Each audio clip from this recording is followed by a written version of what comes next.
Bom, prosseguindo no estudo dos Evangelhos, vamos agora à página 28.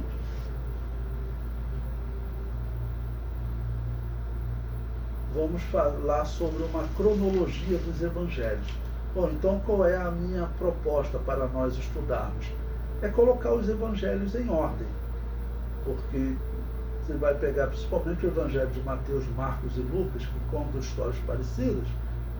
Você tem partes que é contada por Mateus, que não é contada por Marcos, e outra que não é contada por Lucas. Então você pode juntar esses evangelhos, juntar também ao Evangelho de João e tentar colocar uma ordem de eventos nessa história.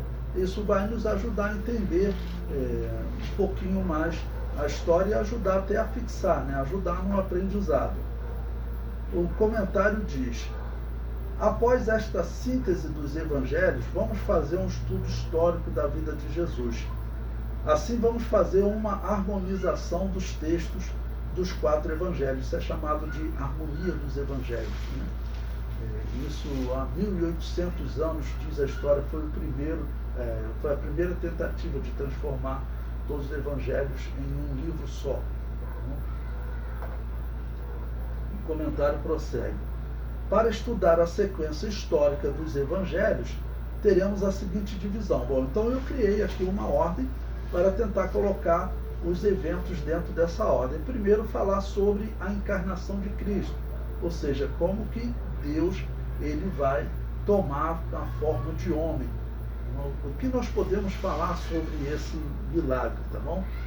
A segunda parte, o nascimento de Jesus, como será descrito o nascimento. Depois, um terceiro capítulo, onde nós estudaremos a infância de Jesus, para deixar claro que Jesus ele cresceu como um menino, né? Eu acredito que ele tinha uma inteligência especial por ele ter nascido sem pecado, né? Mas ele foi um menino que a Bíblia diz que ele cresceu diante de Deus e diante dos homens, né? O período do preparativo para o seu ministério, porque vocês sabem que a Bíblia fala de Jesus Cristo quando ele tem 12 anos, em que ele está no templo. E depois fica um vazio até quando ele está perto de fazer 30 anos, em que ele reaparece na história, ou seja, os evangelistas começam a contar. Então, esse tempo em que ele esteve com seu pai, nós não sabemos nem quando José morre, né, e depois cuidando da sua mãe, dos seus irmãos, todo esse período foi de um preparativo para o ministério, né? Em quinto lugar, o ministério na Judéia, que é a parte sul, a parte de Jerusalém, né, a parte mais movimentada, e que era considerada a parte que mantinha a semente de Abraão.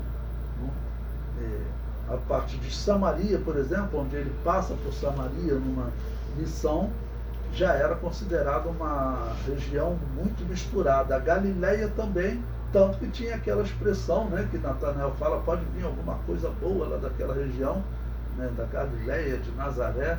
Toda aquela região era uma região mal vista pelos que habitavam na Judéia, porque era uma região misturada, já de muitos séculos. Bom, depois, o próximo capítulo fala sobre a visita dele a Jerusalém, o ministério na Pérea, a última semana, a prisão e condenação, a crucificação, a ressurreição e a ascensão. Então eu coloquei nessa divisão de capítulos para nós podermos estudar a vida de Jesus, né?